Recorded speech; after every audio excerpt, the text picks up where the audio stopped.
All right, this is the Cortez City Council work session, and today is Tuesday, June 13th, 2023, and the time is 6:03 p.m.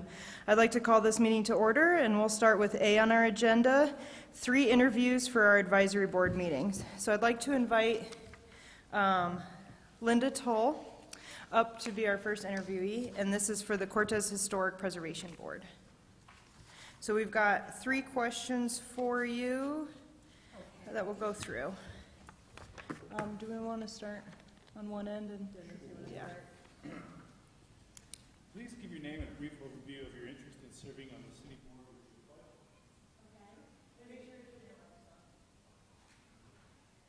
I'm going to repeat that. Did you hear it okay? I'll repeat it.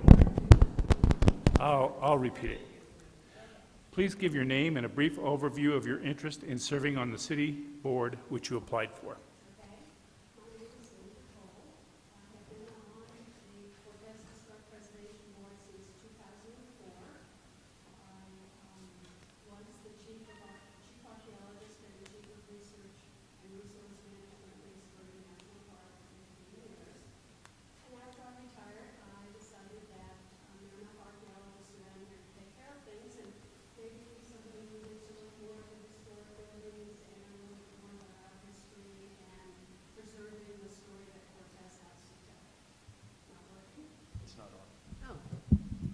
Start over? No, you all heard me, right?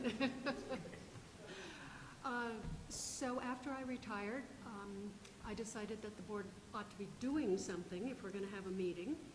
And so I became chairman in 2010, and I submitted a letter a while back. At that point, we started doing our annual Historic Preservation Day in May. We just had our 13th annual one last month. We've done walking tours of Montezuma Avenue. This time we celebrated the 50s, and we took people to the old Pennies, which is now Chamber of Commerce, the old Woolworths, which is now Cocapelli's, and ended up at the museum.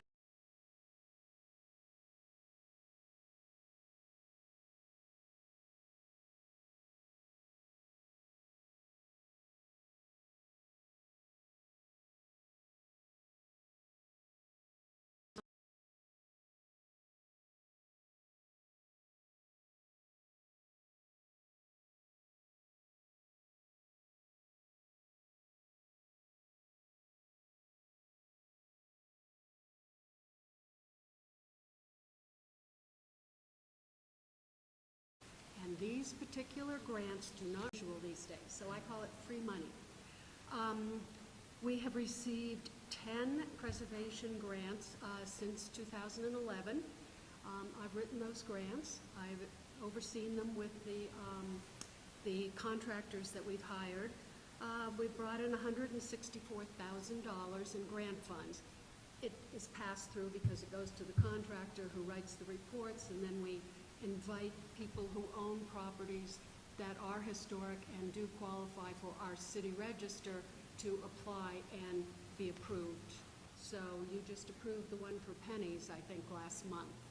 So at the moment we have something like 58 historic structures in town on that register, and we continue to look at preserving historic properties. We also can provide homeowners with information about getting tax credits, and Preservation Day, even if we don't have, 100 people show up, we have a lot of posters around town, we get good publicity, so people know that there is history to this city, and occasionally someone comes up and actually wants their house to be listed. So, what else would you like to know? I think she's got it. Did you know my mother's 90 years old and she's lived in Cortez all her life?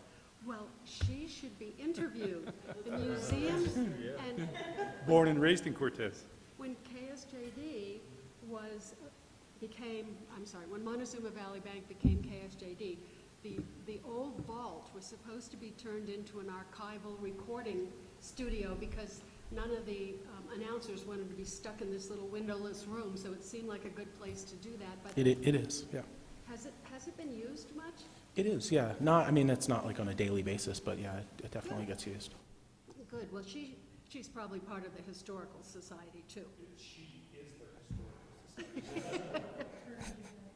Yes, yes, and there's a celebration of June's life. I think it's this week, Saturday, yeah. Okay, next question. Right. So you mentioned several of these things, Linda, and thanks for being here tonight. I really appreciate it. But can you talk a little bit about some specific attributes and skills that you bring to the board that you seek to serve on? You mentioned grant writing. What are some of the other skills that you could bring? When I was the chief archaeologist at Mesa Verde, I was responsible for a lot of historic preservation because the whole headquarters area is a National Historic Landmark. So it's not just all about cliff dwellings up there. I was also responsible for the 3 million artifact collection that's there. But I was also responsible for compliance with the National Historic Preservation Act. Anytime you dig a hole in Mesa Verde, you've got to be sure that you're not digging up a site. So there's something called Section 106 of the National Historic Preservation Act, and that was a big part of what I did up there. It means that, for instance, occasionally the city will get a request from either CDOT or somebody was putting up a new cell tower, and they actually want the city to respond as to whether this action, this undertaking, is going to have an adverse impact on historic or cultural resources. So we've only had a couple of those to respond to, but I do know how to do that. Okay, and could you just give us a brief description of your background in education that you think applies the most to the board? I have a master's degree in anthropology and archaeology. I specialized in prehistoric archaeology. I had 15 years of experience up at Mesa Verde, and in that job, I didn't get to go out and work in the field. I had to sit through the meetings and plan the budget and write the grants and do all the administrative stuff. So I think that experience certainly helps. I've had lots of experience running meetings, and some of you have been to our preservation board meetings, and I like to think they're not totally boring. They're kind of fun. So I think those are appropriate qualifications.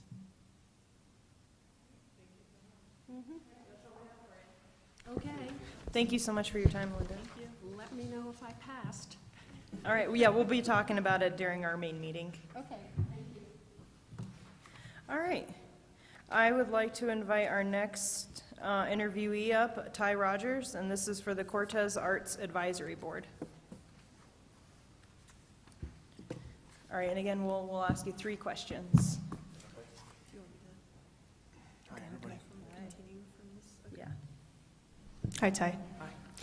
Our first question for you today is, please give your name and a brief overview of your interest in serving on the city board, which you applied for.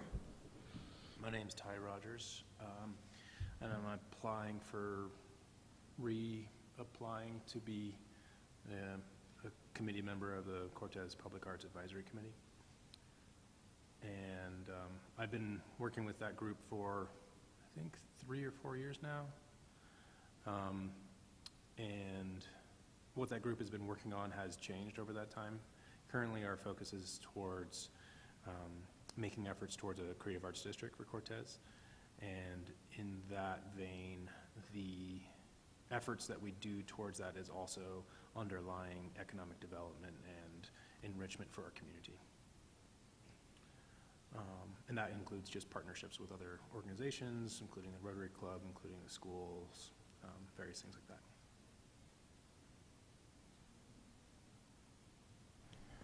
Hi, Ty. What attributes and skills do you bring to the board, to the Arts Board? Yeah, I heard that question just, I'm good with people. I know art. I'm a good communicator and organizer. Yeah.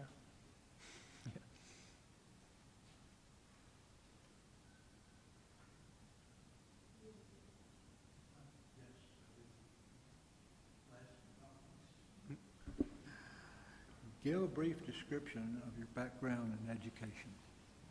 Is it background in education or background and education? And education. So I have a master's in fine art in ceramics and sculpture from University of Indiana in Bloomington. And yeah, like I'm deeply invested in the idea of creative arts, the culture, the enrichment of Cortez, and a place to attract people. And I think that those efforts will help, and rising tide lifts all ships. So I hope that any small things that I can do that bring more art to our community will help everybody else too. Thanks. Appreciate your time, Ty. Okay, and we're going to invite our last applicant to interview, Matt Yosef. Is that how you say it? Joseph, sorry. Good. And this is for the Cortez Arts Advisory Board. Yes, ma'am. Great. Cool. So yeah, I'm Matt Joseph. I've been in Cortez for about a year now, a little under. Had started looking at the area, I'd say a couple years ago. I've been a professional artist for 20 plus years now. Contemporary Western painter mostly, and have moved around the country, setting up shop, being a part of art districts, helping start art districts everywhere from Oklahoma City area, Oregon, Washington, Arizona, New Mexico, and now here in Colorado. And Colorado always had my heart, and I just kind of narrowed it down, fell in love with the area here, and I knew at some point that I'd put some roots in somewhere and really wanted to be involved in community, and at some point kind of shift and teeter-totter a bit from just being an artist that's playing a role to help develop economic growth without knowing it, and kind of being on the back end of that. And so I've been booted out of areas when I can't afford it, and so I found that there was just a consistent factor that was happening to a lot of artists, and now so kind of on the other side of the table now. So I've invested in property here, and I just see a lot of potential with this area, geographically, culturally, to really play a role in being a base pad for artists, in time to come. So Great. Well, I was going to ask you a question, but you answered every single one. Then some. Oh, man. I could just mimic what you just said, and you answered every single question. So welcome to the area. Only 2 years in Newby. thank you. And so Welcome to Cortez. Thank you. Appreciate it. Appreciate I your feel at home already. interest. Yeah. So, Matt, you mentioned several things there, and that's just fantastic. And thanks for being here tonight. We really appreciate you taking time out of your schedule to be here. You mentioned that you have organized arts districts, which really kind of piqued my interest. Are there some other attributes or skills that you feel like you could bring to that group? Absolutely. So some of my strengths are I'm an excellent facilitator. I've taught art, but I don't consider myself a teacher. I facilitate and connect people.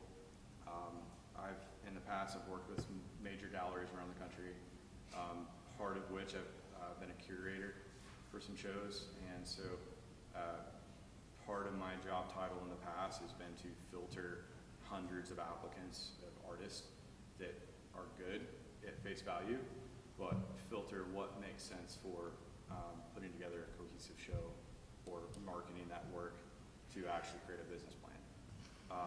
So that's some basics there. I'm extremely passionate about addressing housing crisis issues related to the arts.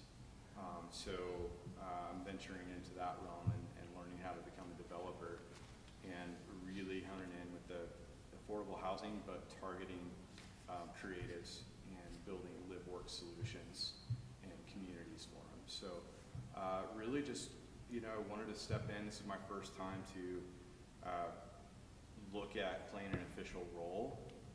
Not that I haven't played a role in the past, but first time to sit down at a table like this with, in a professional setting and say, okay, I'm ready to put down some roots, be committed, how can I help, and whether it's just be a part of the dialogue and chime in when I can, or if I can actually make a difference, I hope to. Thank you. I don't think I need to ask the last question. Yeah. No, we really appreciate you. This is a special place, so Yeah. thanks for coming to Cortez and being willing to serve on this board and kind of help us with our arts vision. Absolutely, I'll help however I can.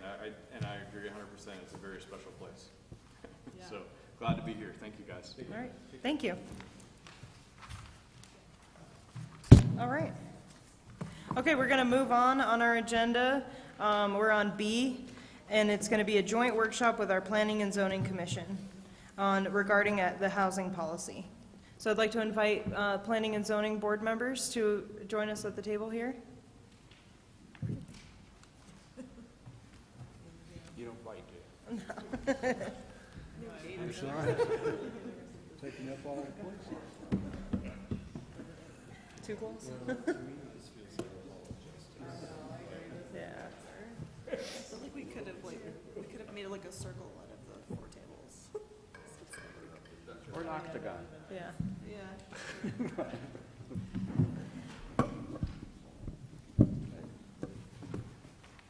Okay.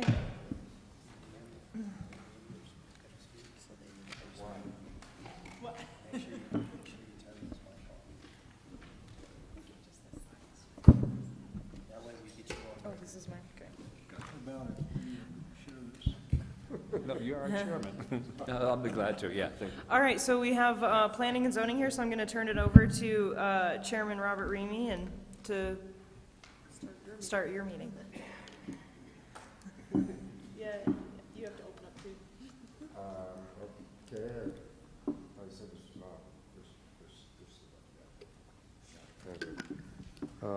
okay, I guess we'll open our meeting, but we always open with the pledge. Does that mean we still do that, or? I don't think we need to. We usually wait till our main meeting. Well, then we'll open our meeting. Okay. Catching me off guard here a little bit, I'm not sure what the protocol is. You've done well, boss. All right. Okay, so then who am I turning this over to present to us? All right. Ready? Sure. So, thank you, Mayor. My name is Rachel Marchbanks. I'm the Community and Economic Development Director for the city. And I'd like to introduce Sarah McLean. She's with Western Spaces. She's a part of our consultant group, Logan Simpson, that is working, and she's specifically working on our housing policy section of that project. So I'll turn it over to Sarah. Thank you. I know this is a little bit of an unconventional format for you, but it's nice to see everyone sitting together at the table together. So as Rachel mentioned, I'm working on the housing policy update as part of the larger code update process. And today's work session, we're going to talk about prioritizing some of the policies that we've identified to address the housing needs in the community. We've formed a housing committee, and we've had a couple meetings, and we're now ready for feedback from you all to help us move forward. I just wanted to give a shout out and a thank you to the housing committee members. A couple of you are sitting down here, and a couple of you are in the room as well, but everyone has been really wonderful to work with, and we've made, I believe, a lot of progress so far on developing a housing action plan. So just to sort of set the stage, I know you all had a packet. I know you all participated in the housing needs assessment. This is the follow-up to that, where we're looking at the needs and thinking about how do we address those needs. So just to do a quick revisit on what the needs are, basically housing production has not kept pace with demand. And so you have a growing need, and it's really across the full spectrum of price points. More housing is needed, supportive housing, new rentals, missing middle, first-time home buyer. And so part of this process is to sort of look at those needs and start to prioritize how do we address those, which ones do we target first, and how do we do that. And I believe you all have seen the housing bridge before, but this to some extent, represents all the households in the community. They will fall somewhere on this bridge based on their income level, right? So you have all the way in the red, where you're looking at households that are in emergency shelter, transitional kind of housing. It goes up to the middle in the orange, which is more first-time home buyer, and then it goes all the way to the high-end market, and you have households all across this spectrum. The most need currently in the community, based on the needs assessment, are ownership units priced below 140% AMI. So that sort of begins in the light green and goes down. Rental units priced below 80% AMI. Units for young professionals earning up to 100%. And then homeless and transitional and special needs housing is also a need. So the process that we're working on, the first thing that we've done is look at goals and objectives. And we've had 2 housing committee meetings where we've discussed goals and objectives. And today we will revisit, we've narrowed it down to 4 broad goals for the Housing Action Plan that you all will have an opportunity to comment on. Next are identifying strategies. How do we accomplish these goals and objectives? And setting sort of priorities. Which ones do you do first? So there are steps to achieve the strategies. There's a timeline of how you plan to implement it. And then identifying roles. Who's going to do what? And then lastly, and this is after the action plan process, but setting up a system to manage and implement your plan. Having a document on a desk is great, but you need to keep it moving. You need to constantly revisit, and so having a structure set up for that will make you successful. So these are the 4 goals that the committee has identified. We started with the goals that are in the comprehensive plan. This first goal is exactly as it was written in the comprehensive plan. Develop and maintain safe, desirable, and quality housing for all current and future residents with emphasis on affordability, attainability, and revitalization of neighborhoods. And this is, I understand, somewhat broad, but that's the idea of these goals, is to be broad. And I'd like to ask you all if you have comments or thoughts on this goal, or if you feel like it's ready to move forward with it.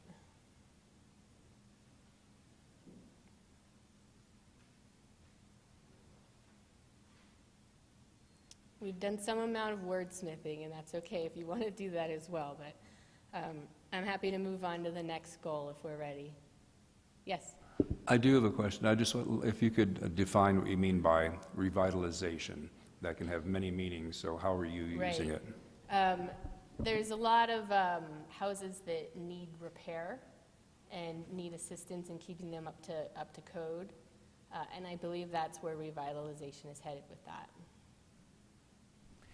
Where do you see a separation of this first goal from like your next goal of like preserve or increase?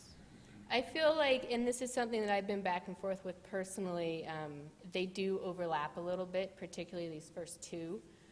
The first goal is a little broader. It's not only creating new housing, but it's maintaining housing that's already in the community that's serving people. But we could think about narrowing it down and combining goal, develop and maintain with preserve, and combining those 2, if that's a suggestion. The second goal, for those that can't read it, is preserve, protect, and maintain the quality and attainability of the community's existing housing stock. So the way it sort of breaks out is the first 2 generally deal with the existing stock, and then the next 2 deal with the new housing that will be built.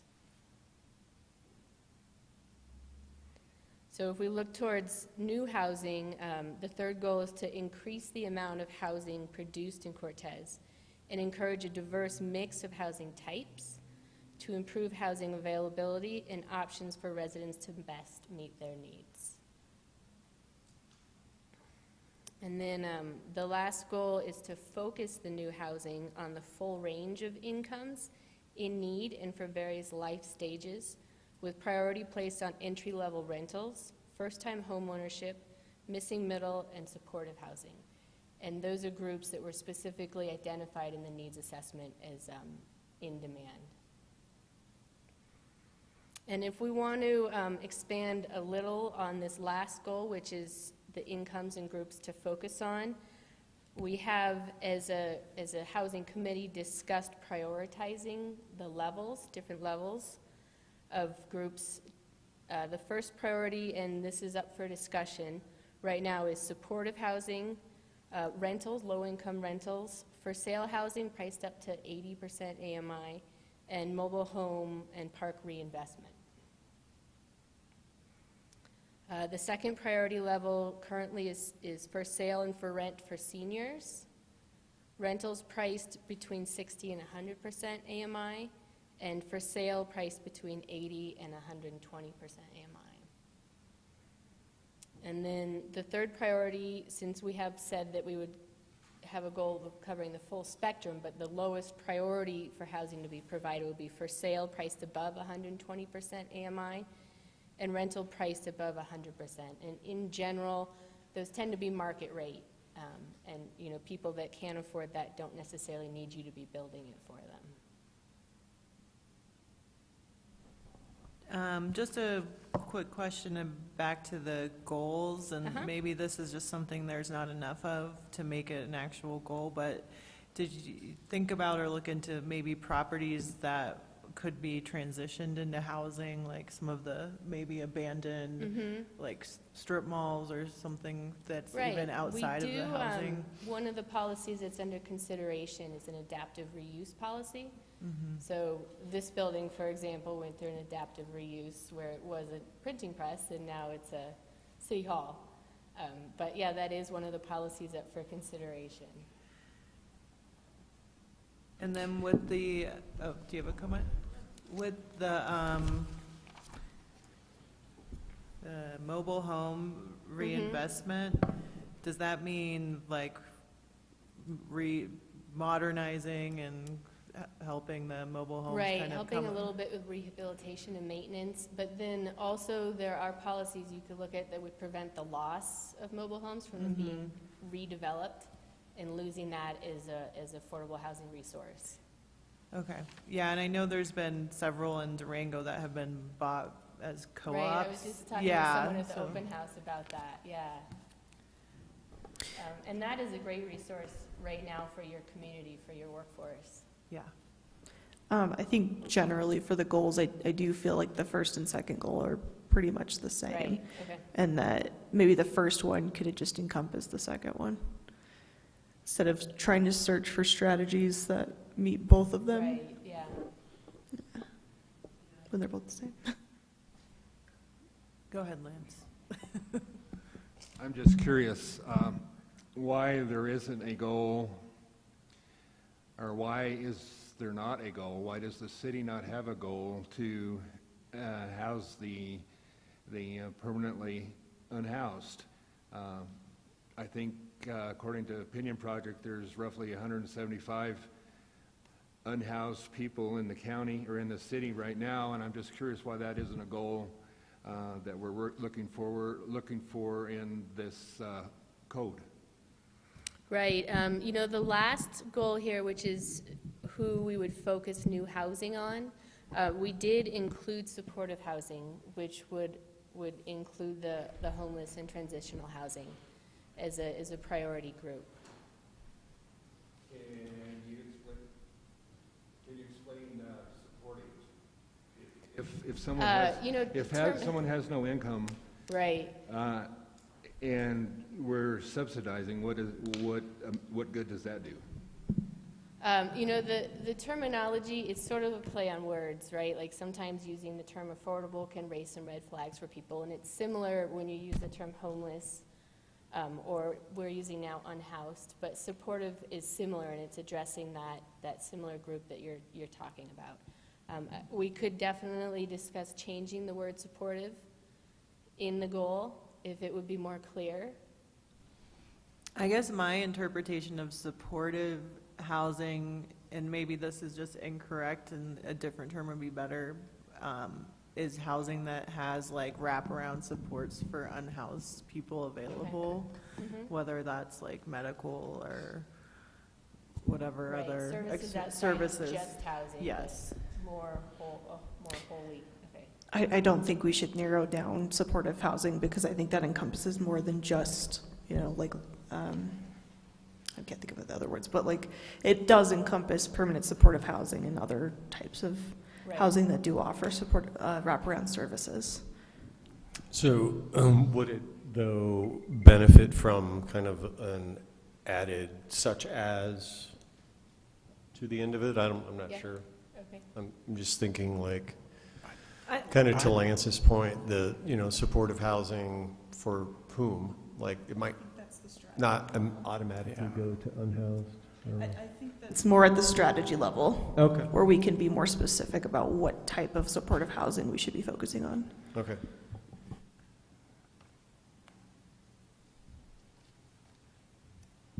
I was just looking to see we have the goals and then the objectives sort of further flesh out the goals. And it sounds like what you're discussing maybe could fall into one of the objectives that would more clearly define what we mean by supportive housing.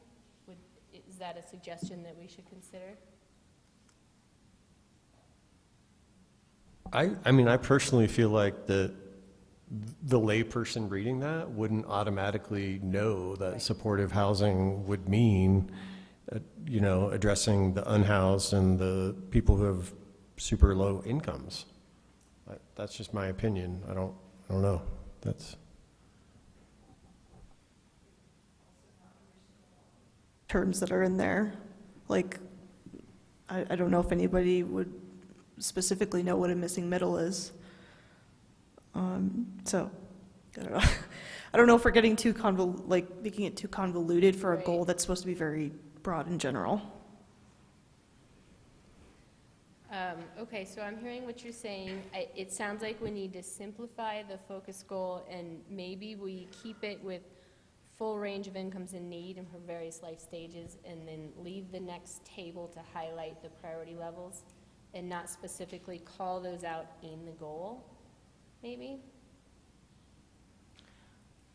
Okay. I think it hits on all the things that we're trying to focus on, because entry-level rentals, that's also supportive housing for, people renting for the first time, whatever age or, life stage they're at.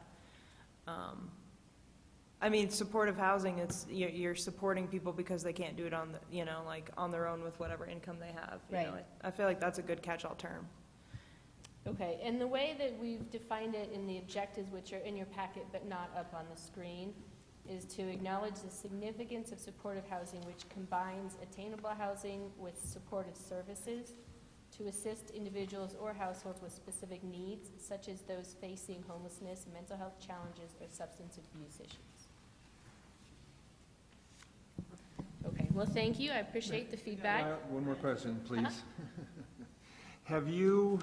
Has the group done a demographic survey of Cortez or Montezuma County even to let us kind of gauge the priorities? To me,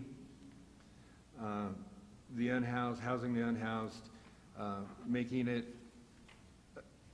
housing or having housing be available for these young people in the county or city that are working for fast food restaurants for $14 an hour and not have a schedule, so they don't know how much income they're actually going to make for a week or a month. I'm just curious as to how can we prioritize it so that we're helping people from the ground up. Right. The housing needs assessment did attempt to identify needs based on income level and to sort of quantify where the most need is. And so we have at a higher level, done that to some extent, which we're calling out in these goals, some of these, but there is there's no specific one correct answer of one group that will make the biggest difference or, the biggest bang for your buck kind of move. It's a policy decision.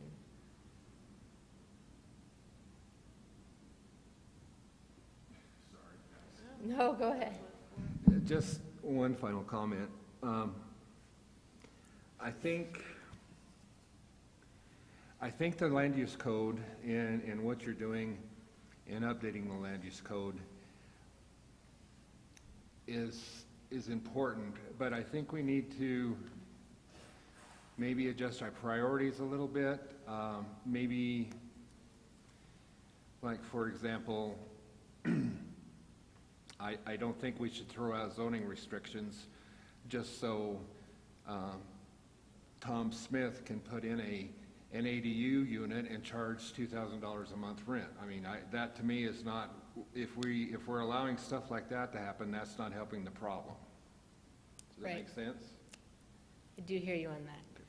But that's where policy comes in, to kind of like mitigate those things. Because we're not going to be the landlords ourselves, or we're not going to be the developers ourselves. Right. We've got to kind of set up the rules to either incentivize or restrict like things, you know. That's what I'm saying. I think Okay. the land use code that they present to us needs to be adaptable so that we can work together to make it more understandable, more comprehensive to the lower incomes, housing and stuff like that. Because you know, if you work for $14 an hour and work 30 hours a week, you're not going to afford, and have a wife and a kid, you're not going to be able to afford rent anywhere. And if you are a senior on a fixed income, then your housing availability is also challenged. But if you're well off, wealthy, in the upper income category of 120,000 plus or whatever it is, then you're more able to make those decisions and build your house on your own without help from the city or the P&Z. Does that make sense? Yeah, it does. I think we recognize, and that's what we're focused on, and that's what these priorities say. So I could totally be misremembering this, but I think that the first time that I was on city council, there was a policy that if a developer is developing a certain number of units, that a certain percentage of those units needed to be available for low-income housing. And I feel like, you know, approaching policies like that and making sure that those are codified maybe would kind of get to that point as we're kind of doing these updates and really focusing on, you know, what it could be. And to sort of move on and to continue what you were saying in thinking about strategies and policies, there really is no silver bullet, right? Before we move on, I just had one other question about the income targets. Right. I think it would be helpful to explain what the AMI levels mean for our community, and like what 30% is, what 80% is, Right. and if that meant saying what 100% is, and then people can figure that out, but at least being able to apply that to our community so people understand, because a lot of the community is going to look at what's 120% AMI, what does that even mean? So I think we need to try and simplify that and explain that as clearly as possible of what these income levels are. Yeah, and that's something that we hear from a lot of other communities as well, is AMI is a little hard to understand. So translate it into how much they make in a month, or how much they pay for their housing payment, or what they could afford for rent or to purchase a home. So we will look at converting those from AMI to a more understandable number for the community. I think that's a great point. So if we start to think about some strategies and policies to work towards achieving the goals that we've just discussed, as I mentioned, there is no silver bullet, but a range of strategies will build flexibility and add effectiveness into the plan. So we've laid out a range that we will look at. And you cannot do everything at once, right? Everything's not going to happen immediately, but to have sort of a timeline set up is helpful. Community engagement and public input is essential, and I think you all are very aware of that. We just did 3 open houses for the housing policy and received some good feedback from the public. And then partners will all focus on strategies that fit their missions and goals, and that they have the capacity to accomplish. And so just thinking about capacity and thinking about which partners might be able to help with the policies and goals is helpful. I do have a comment on the, if you could put the screen back up, about the community engagement. I don't know how many folks you had come to your meetings today and yesterday, but I understand that there was a mess up in that city sent to the paper about these meetings being advertised, but the paper didn't quite get it right. And me, personally, someone who's not on Facebook, didn't see that. And so had I not been engaged with the town, I wouldn't have known that. I would suggest something like, put a notice in with the water bill, or something that everybody gets. Because in your first packet that you sent out, you talked about using social media, you talked about bulletin boards, you talked about a lot of different avenues. But I don't know how many people actually saw that these meetings today and yesterday took place. But I think we can do a much better job in community engagement and doing it perhaps a little bit more in advance of the actual event rather than just a week perhaps ahead of time. But I think the water bill or whatever we have would be a great way that everybody in town gets that. Right. I think that makes a lot of sense. And we've been creating a list of interested people as well that, you know, you can sort of build on as you go along. And I believe you've already been doing that too. Yeah, thank you. And I think a lot of folks on the committee are, you know, movers and shakers, if you want to call it that. But Joe Blow and Joe Jimenez downtown are not going to know about it as people who are really involved in the town. Thanks. I'd like to piggyback on that too. I think some focus groups with the people that you're referring to, like my employees that can't find a place to live, or anybody's, you know, entry-level people. If you could put, because young people don't step up to do this stuff, it's intimidating. And so if they were invited, like if the steering committee or all of us put forth a name of somebody we know that's struggling with housing, and then you built a focus group from that, I think that would be extremely helpful. Right, I think that's a great idea. And that sort of feeds into when we talk about the policies, one of the top policies that keeps coming up over and over again in conversation is education and outreach. And that feeds into that, you know, putting some effort into letting people know what resources are available to them and letting them know what's going on, what decisions are being made that they can weigh in on.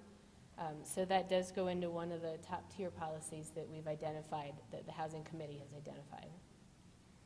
How many people participated in the public meetings? In the open house, we had about 30 total.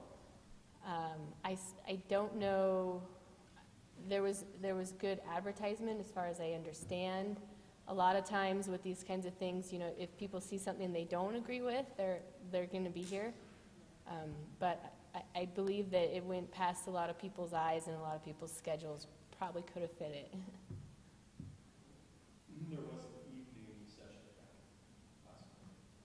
So make sure that people who are working, you know, do jobs, might not be able to go during the day.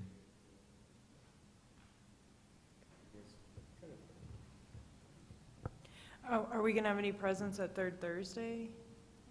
Or? Okay. That was a yes for the public.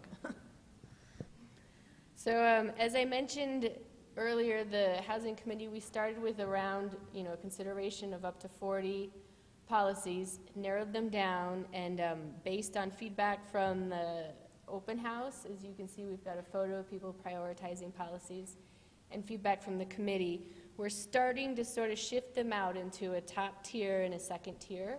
And this is where we'd like your feedback to know if we should continue to pursue these and flesh them out further. So right now we're sort of at the beginning stages of this. And if you all are willing, I'd like to work with you to think about prioritizing these.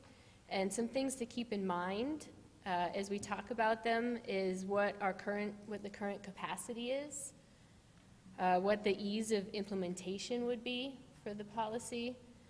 Is there political and community support, or could there be political and community support? Is there political capital? What is the extent of the impact that the policy could have? And what are the building blocks? Are there some things that need to happen before it can be put in place? And these are just sort of some considerations. Prioritization should be an ongoing process. So it's not all going to happen the way we think it will, honestly. You know, we're going to prioritize, implement, and then adapt. And also to consider in thinking about the policies, our roles and responsibilities, who's going to play the lead role? You know, that group or person will take primary responsibility for identifying who needs to be involved, for convening participants, and for enacting strategies and changes, enacting both. And then who would be available to play a supporting role? They would play an active role in ensuring progress, and that would include dedicating budget and time to implementing the strategy and helping with outreach and participation. And so with a few of those things just in mind, I thought I would walk through the strategies that we have prioritized as top tier and understand from you if we should keep it there and what some of the considerations are in pursuing it and maybe implementing it. And as I mentioned earlier, education and outreach has come out in most discussions, and it could take many forms, but as an overall policy, do you all feel that it belongs in the top tier for something to pursue in the next 1 to 3 years, to formalize?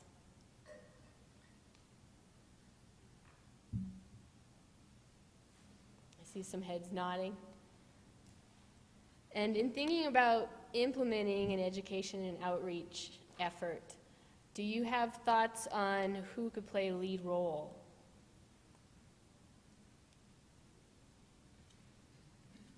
Is that someone like Rachel Marchbanks? I was going to say I'm going to target Okay. Rachel over here. Or like, as well as like our new PIO position? I don't know. Okay. Or at least Rachel's department, you know. So I know people are sick of me saying, oh, well, we used to kind of do it this way, but one of the ways that we did outreach when we had meetings, public meetings, is that we created events around it instead of putting a flyer up, and at the time it was mostly a flyer and not on the internet, it wasn't Facebook, et cetera, around the community and expecting people to come to us. We went to the people, to your point. So like identify the people, create like, hey, we're gonna have snacks, it's gonna be kind of an informal setting, we'd just like to hear what you have to say. And I still feel like that model is best. And maybe the 8.5 by 11 piece of paper now is Facebook, because everything becomes, you just become inundated, right? You have to scroll through your feed, and if you don't happen to land on one particular thing, you might not see it. So I guess I would advocate in terms of education outreach, you know, a multi-pronged approach, really, to reach people, to talk to them about this project or to get their input or whatever it is. Along those same lines, I'm going to put Matt on the spot here, because I think a group that we have in the community already is the Leadership Montezuma Consortium, whatever you call it. I've been to some of those meetings, and we got a lot of people coming in. We had, 100 people at the first planning meeting for that. So I don't know if that's something that's up the alley that your group might take on, but they seem like they have a lot of connections in various aspects of the community, and it seems like they could be a group that could initiate a lot of this, and you do great snacks, too. Right. Yeah.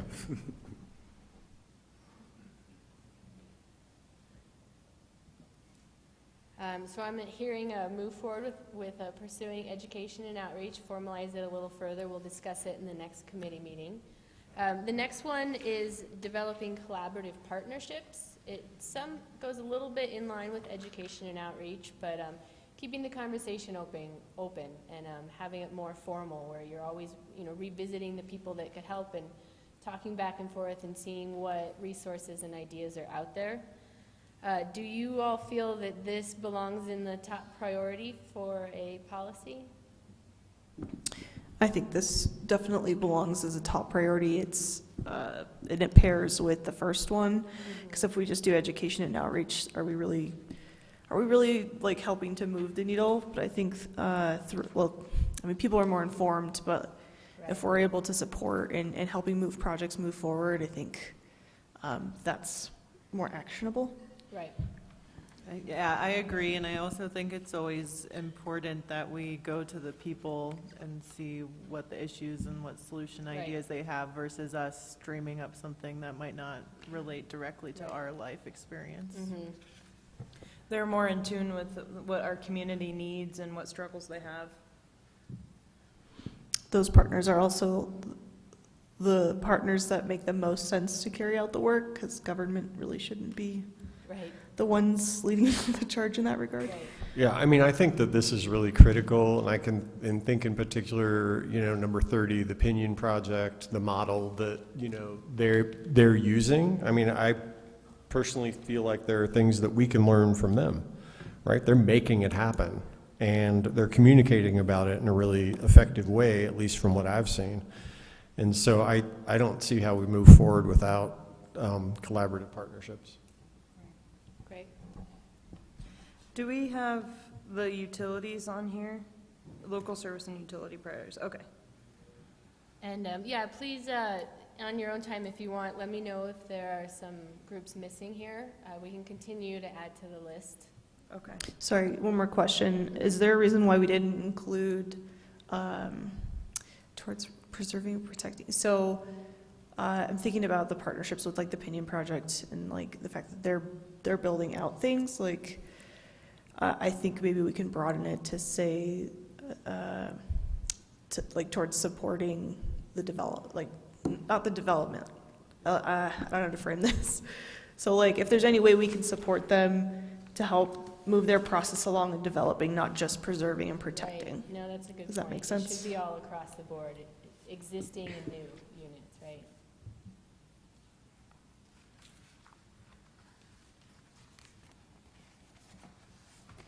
So the third one on the list here is adaptive reuse. This is actually, you might recognize the photos of this room being reused. This is something that has come up in conversations with the Housing Committee more than once. Do you all feel that this belongs as a top priority policy? Yeah, I think if it could help with so many things to do adaptive reuse. I just have a quick question. What's the difference between adaptive reuse and housing rehabilitation and weatherization? That's in the For second adaptive tier? reuse, you would actually be changing the use of the building. Okay. So from commercial to residential, presumably, Okay. or, so. And that would be something that would be put into the code to allow that. Okay, thank you. Yeah, considering we have several projects that are either starting or in the middle of, like the hotel that was going to become housing. Also is it the old laundromat or dry cleaners that, that Pinion bought?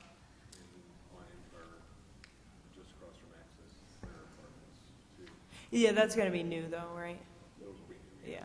And I was looking at that one kind of in partnership with the density use by right, where it's basically down zoning should be easier, up zoning should be harder. So if you're taking something from commercial and bringing it into the housing sphere, we should find a way to make that an easier process.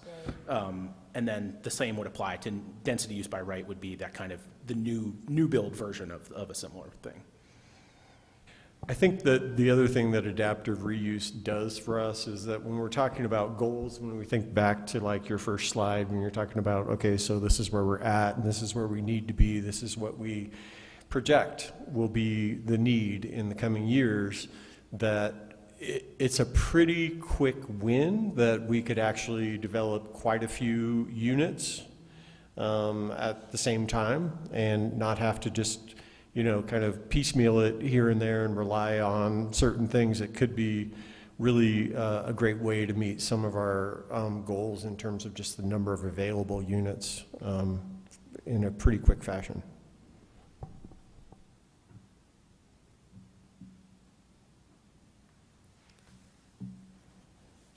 So the next policy we've identified would be to do a vacant land inventory.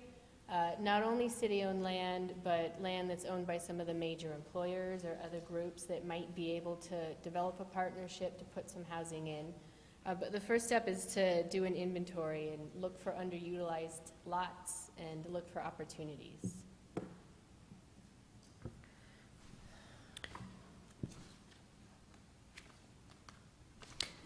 I feel like this would be like a really great opportunity for some additional data collection that maybe didn't happen throughout this process. If we do an inventory of not just like obviously our own property, but, like commercial or whatnot that's not been developed, we could figure out why they're not being developed and document that in the inventory. Right. So then if there's, again, more common reasons why it's not being developed, then we can work around that issue. Right. I think that's a great point. Is there a way while this inventory is happening to look at vacant land that are very behind on taxes? That's behind on taxes? On property taxes? I have not specifically looked at that, but I believe the data is available. Yeah, I think this would be a really helpful thing because it would be a tool for all of those partners that we talked about on that previous slide of what's available, what's owned by maybe another partner that a developer could partner with for a specific kind of housing. I think it's a good role for the city and for government is to create a tool that can then help all of our partners kind of find the best way to use the available resources in our community. I think it'd be good too to understand like how many little vacant lots there are that have roads and utilities already built that are going to be kind of like easier to develop, and then the subdivisions that maybe just need the road to have 20 more feet of road to to build houses on them, versus the completely vacant platted subdivisions that need everything. Just understanding the picture that we have out there and how many of each kind of in those categories. Is this something that, like the Montezuma GIS could like help with? Or? Yeah, I feel like that would be pretty easy through the GIS, Public Works Department. Potential of who? Doug Roth. Or RGS, yeah. And is it the county that does most of the GIS, or does the city have their own database? We contract With them? a GIS, Okay. who happens to be the county's GIS. So along the lines of thinking about partners and, you have your vacant land inventory, assuming you have that, then that sort of enables you to go out and think about attracting funds from outside the community. You can say, here's what we have, here's what we're looking for. Is anyone willing to partner with us or help us with some of these things? And this is on the priority policies. Do you feel this belongs in the priority policies?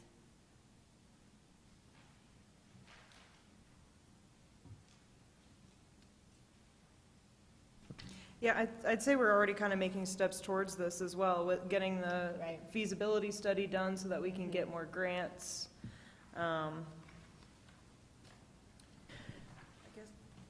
guess I would question whether it makes sense to come, for us to be applying for those, since we're not the ones, developing. I wonder if it's more for development or, I mean, I would be curious what kind of funds would be available, and whether it makes sense for us to be the ones requesting that versus other community partners that are actually going to be doing the work. I think that's a good point. To some extent, engaging the community partners and having them seek funds is definitely something that you can work towards. Some of the funds will be federal funds. Rachel is very aware of some of the funding that's available through the federal government and different resources in that sense, and that would be community applying for those. But I think reaching out to the partners is a great aspect of it as well. Do we support our partners with grant funding? Helping with writing the grants or being a matching, or funneling the money through pass through. Okay. And so the next policy sort of feeds into this a little bit as well, is doing some targeted developer engagement. So a lot of these, they all sort of play together, which is good. But reaching out and engaging developers who specialize in affordable housing and saying, what can you bring to the table? Here's what we can bring to the table. And making it more of a formal process. I think this is important because I've seen the county do this over the years, trying to find like, think outside the box for housing. You know, they've been talking to IndieDwell, which makes housing out of shipping carriers. There's also, there's so many different types of housing, and I feel like it'd be good to know, like, why does it cost so much? What are some things we can have in the land use code that allow like tiny homes or, you know, different styles of housing that can meet these needs that are affordable? I think the other benefit there is that from the government side, we are probably not going to recognize all of the things that are impediments for developers, and to be able to be engaged with them to learn, okay, this is an issue, maybe when our fees are not just the fees, but when the fees are charged, maybe that's the problem. But be able to listen to the developers and find the easiest ways to work with them. And to piggyback on that, several months ago, I think we had a very lively discussion about the fact that the city's not in the business of building affordable housing, right? Like that's not we have to have partners. There are supportive things that we can do as city council, you know, until the cows come home, but we've got to have someone who knows that business. That's, you know, we're not going to open a new enterprise that's developing affordable housing. We just can't. Yeah, I don't think anyone at this table has any interest in reinventing the housing market. I think that's well above all of our pay grades. So, I'd like to add too that inviting lenders, and I'm not trying to toot my own horn, but insurance agents to the table, because, for example, I don't, how many of you know that a tiny home has to have a foundation to be eligible to be insured?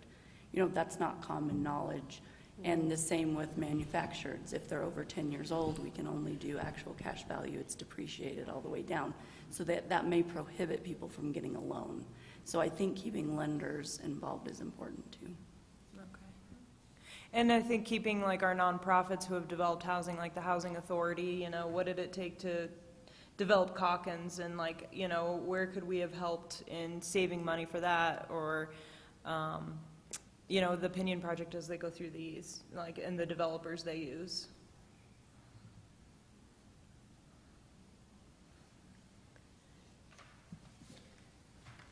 So we touched a little bit on density use by right. You mentioned it. It is currently in the priority policies, and this would involve mostly just making it official through the code.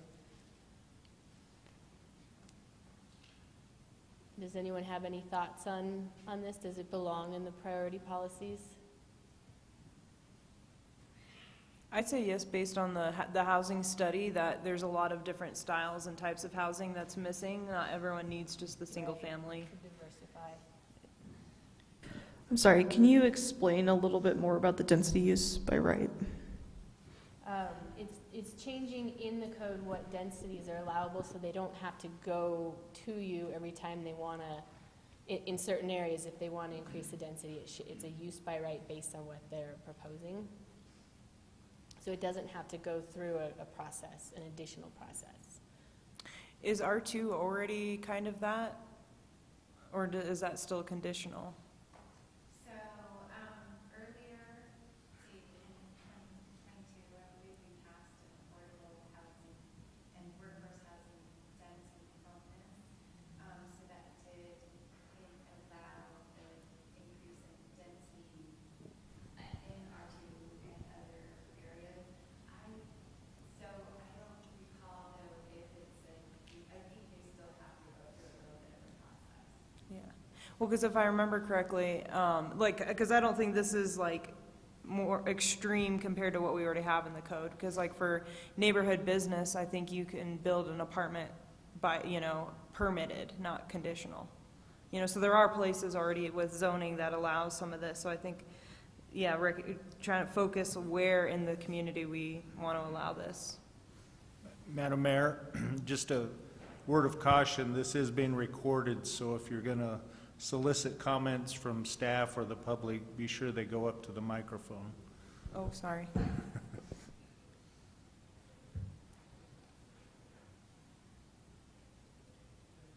So I'm hearing that this should be revisited a little, but we should continue to flesh it out a little more and keep it on the top priorities. Okay. I would just add one quick comment. On P and Z some time ago, we were looking at ADUs, and in our discussion about ADUs, we were talking about not eliminating, but reducing setbacks to property lines, and that was a big contention. And I hate to see us give up quality of life for quantity of housing by having, you know, the setbacks reduced too much where you're one upon another. So with that density thing, it does worry me a little bit when we're talking about having density in some neighborhoods. Right. I don't think that any setbacks have been changed yet. No, it hasn't, but that was a discussion we had on P and Z when we had an okay. applicant come in and ask for that, and we looked at ADUs quite intensively at that time, and so just a word of caution.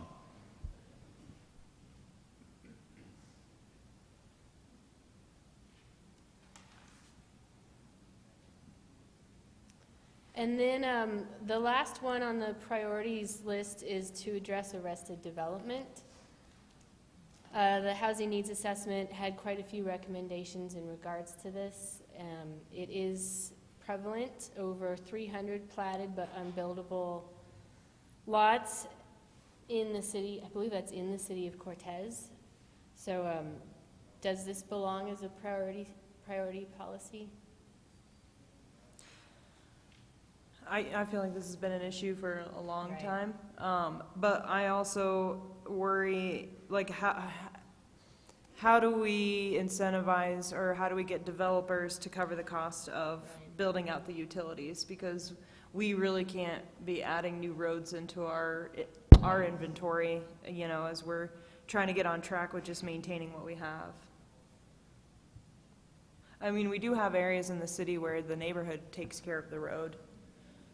So I guess how do we get? I wonder if this could play a little bit into the vacant land inventory, and in sort of prioritizing somewhat of the low-hanging fruit, what would be the easiest or have the most impact for the least cost. Yeah. So to that point, is the word unbuildable that's in that first line up there, does that just mean the utilities have not been run to it, or? I believe as is, it's unbuildable, but it could be buildable. Okay. It feels like the inventory would be more of a priority over this, like this could be like years 4 to 7 or whatever. Or Okay. I don't want to forget this because this is, you know, but yeah, just as long as we eventually get to it. Right, yeah, I see this as a big one, but there's no one answer for it, but being aware of it and knowing that you're pursuing the vacant land inventory and pushing this maybe down as a lower tier priority, but still a priority. I have a question. Mm-hmm. Is there any possibility of utilizing land that is, well, let's say, the water plays a factor in the land, in other words, not swamp, land that's currently not receptive to construction? Are you talking about like wetland kind of areas? Yes. I think that goes to the federal level, right? If you're not, I don't think you're allowed to touch that, but I could be wrong. Yeah, if you destroy wetlands, you have to replace them somewhere else. As far as I understand, you can't. You have to replace wetlands if you're going to develop in them. I was not aware of that. Okay, thank you. Well, with that, we've gone through our priority policies that the committee has identified, and I'm hearing that we're on the right track in general, and we'll continue in our next meeting to flesh out the policies and start seeing what exactly it would entail and who would play what roles and what the timeline might be.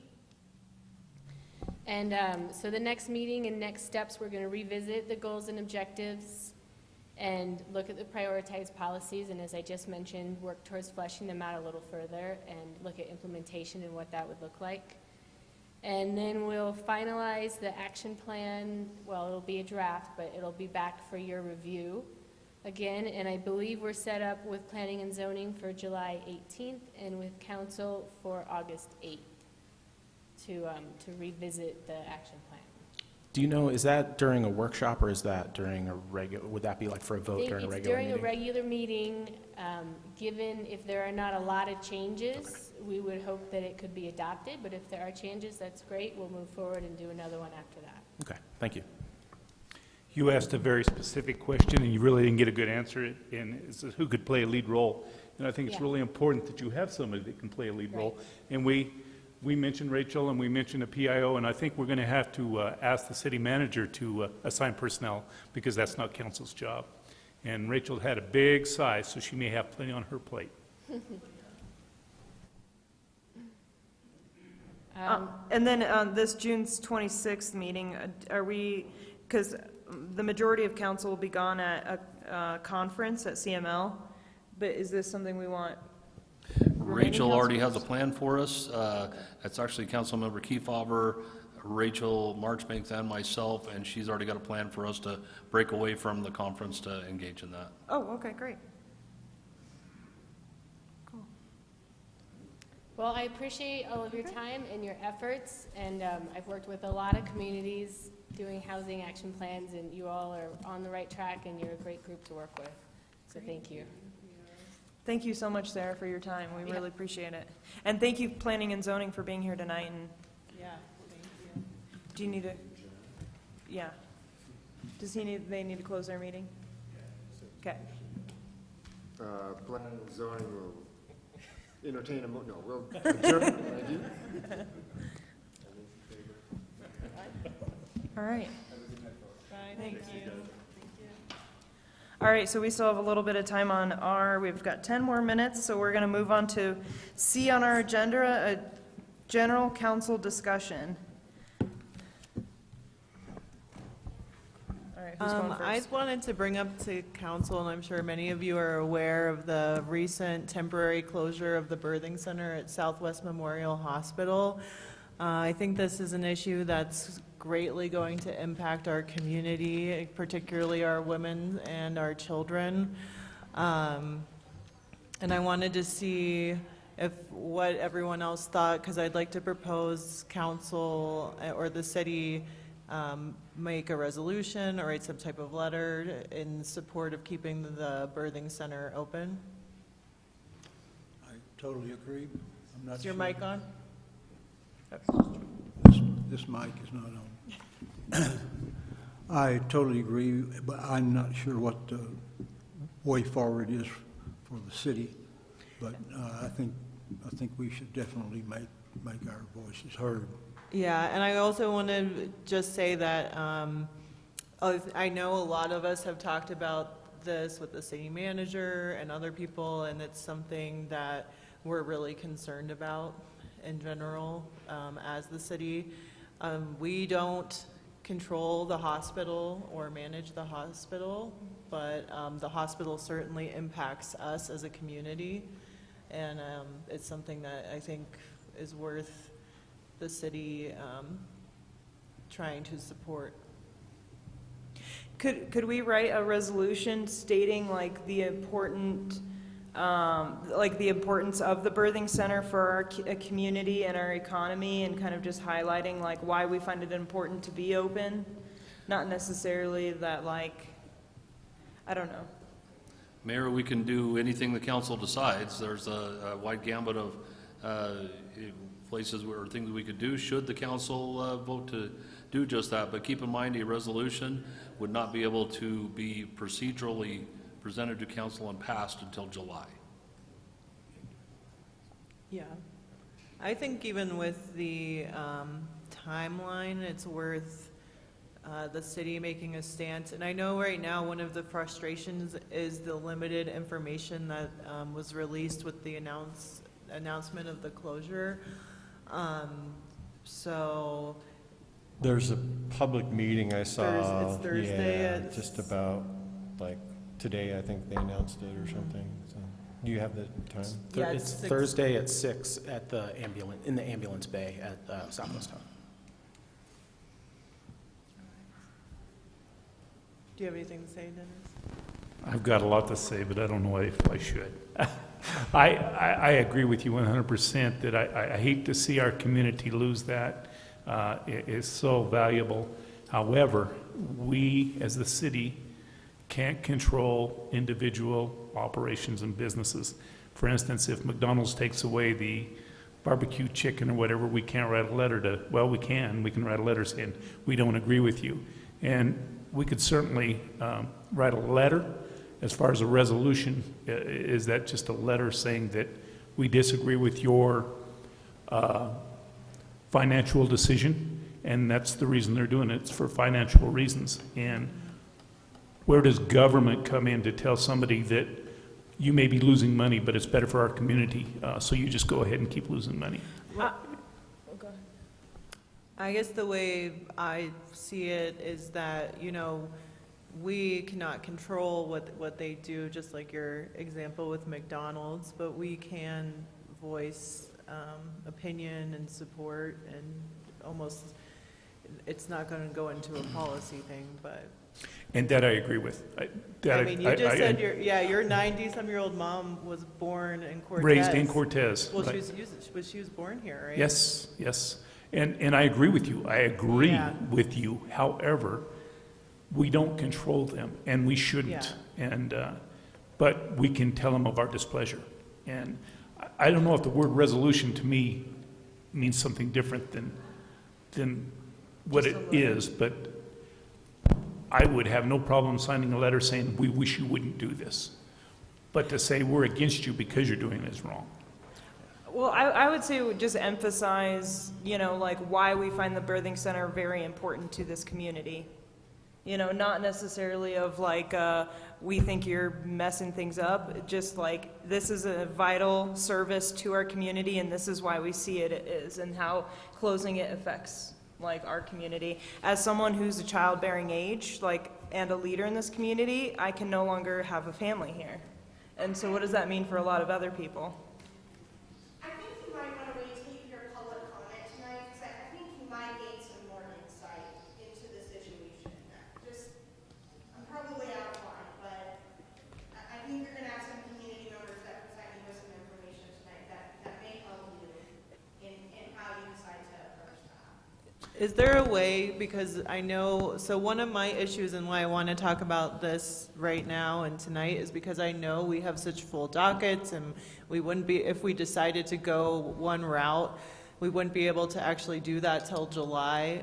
So is there a way, like after this evening, and there's going to be the meeting Thursday, we could have a resolution drafted for that July meeting, or does it take another meeting of us saying we want to do X and then another meeting to do it? I will try to answer that. Certainly the only way the council can approve a resolution or even approve the sending of a letter would be in the context of a special or regular meeting. Certainly you can call for a special meeting at any time. We have to give 24 hours notice, but you could do that. You could ask the city manager to draft something from the city manager's office, and or just suggest it, and that would not take a full council vote at a subsequent meeting, but it wouldn't come from the city council or officially from the city. It would be a city manager expression in the content of the resolution. It wouldn't be a resolution, it'd be a letter, but or it's like we could say we wanted to do a resolution and then not sign it, if that is the way we wanted to go. yeah, I mean, Then what's the, a letter. you can always show up, as many of you as are available to show up at the public meeting and say, I'm a city council person and this is my thought on this issue. And if, several of you do that, obviously, it wouldn't be official public business, because then you'd have to notice it as a meeting, even though it's not a city council meeting here, but the open meetings law would require that you provide notice. But you can each individually show up, even if more than a quorum shows up at this meeting that's planned for Thursday that you were talking about, and just participate in that meeting as citizens. And you can always identify yourself as a city council person and in terms of introductions, and express your position that way. I mean, can Drew come to our July meeting with a draft that we look over and Oh, yes. review then? Yeah. I mean, because by that time we'll know more information as well. Yes. What do other people think? I think the power of the city council should be the presentation. I think, no offense to Drew, but I think the council proclamation would carry more weight. So you would like a resolution, not a letter? Yes. Playing devil's advocate, if we had a business that was losing money and we said, no, you're good for the city, we want you to continue, and they come to the city and said, okay, make up the difference. I've got a response to this, Dennis. Okay. You know, I was just actually sitting here thinking of your McDonald's example, and then I thought, no, this is a health and safety issue, and this is an issue that's going to affect our children, our babies, our most vulnerable populations. Yeah, this is not just McDonald's closing down or... Gotcha, I understand that. But if you're losing money and you're in business to make money... They're a nonprofit. They're a nonprofit. Our golf course loses money. Our and golf we course, cover our that. pool loses money, and we cover it every year because everyone thinks swimming is such a valuable thing here. And I feel like if we're talking about kind of exceptions, because I do agree with you that it's not our role to tell Joe Schmo how to run the donut stand, but we're talking about advocating for a place for women to get safe health care and people to safely deliver their babies and continue the future of Cortez. And like I said, I Yeah, agree. I know. I agree. I'm just playing devil's advocate. I'm trying to express their point of view. And if they come back to us and say, listen, City Council, we agree with you, however, we're losing money. If you want to make up the difference, we'd be more than happy to supply that for you. Well, I don't think they're keep going in to come mind back. too that this hospital is managed by a company in Plano, Texas. So I don't know what power they have, but you know, that's out of our. Just to clarify, the hospital has a management company that helps them run things. The hospital is managed by Southwest Health System, which is a nonprofit board run by members of our community.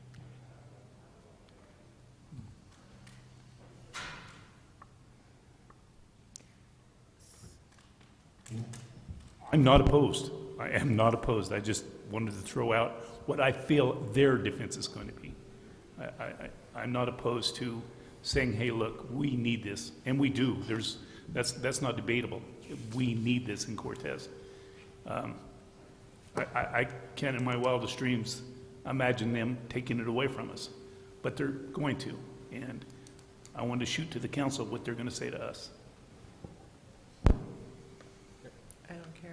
Well, I mean, I feel like she just said, and I think the meeting Thursday might be illuminating. I think there's probably some new information that's coming. I mean, the backlash has been, you know, pretty swift, and the one thing about it that I can say is that I don't have all the information in terms of the numbers, right? Like, how bad is the situation? And also, you know, the first thing I read said that it was temporary. Does temporary mean that it's like 2 weeks? does temporary mean that it's, you know, I mean, so I think there are details too that I think it's fine to go ahead and do that, to go ahead and, you know, come up with a draft, but then again, you know, information may change and we may not actually need that. A middle spot here where you don't have to say don't close it or close it. You could also advocate for. Okay, yeah, we can't have public comment right now. Yeah, point of order, Yeah. Mayor, we can't be taking public comment at this point. I mean, I feel like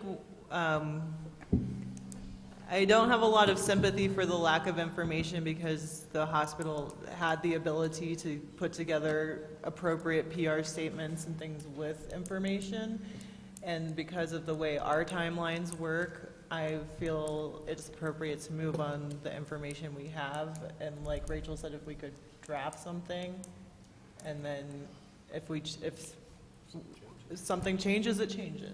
Well, and I think one of the things that I think is important for our board to sort of keep in mind as we work on whatever and draft whatever is that there is a difference between telling a business or nonprofit or whoever how to do something versus explaining the value of something in our community. And I think leaning more into that is probably the more appropriate structure. I agree. I feel like it's a positive in my mind where we're saying this is the value of this and why we support it. We're not saying wagging finger at no-nos or whatever.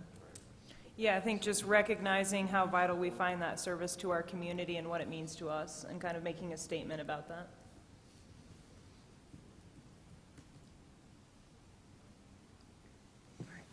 Okay, Mayor and Council, if I'm understanding you right, you would like us to draft something for a clarification. Do you want that to be a letter or a resolution? A letter can come from you that says that we support this or this, correct? Like that we support this type of service in our community, not saying that we disagree with them shutting down. Okay. That way there's at least something on the desk in the next week or so. Okay. And then there could be a resolution later on where it could be more formal. Okay. We will get something together in the very near future, and we will be communicating with council on how to get that signed and delivered. So. Okay. Do we have any other topics council would like to bring up? Yeah, I do have one thing. Yesterday I did go to the housing policy review at the Chamber of Commerce, and Rachel left the room, but I just wanted to say the process was awesome. It was really, really great. Like you were able to go in and kind of, you know, digest the information, give as much input as you wanted to give or not. And when I was there, there were probably, I don't know, it looked like maybe 10 people or so, and they were having really great discussions. So kudos to Rachel, kudos to Sarah for putting that on, and I think it was really, for me personally, it was a worthwhile experience. Awesome. Thanks for sharing that, Matt. All right. Yeah, so we're going to join this meeting and then start our regular meeting at 7:35.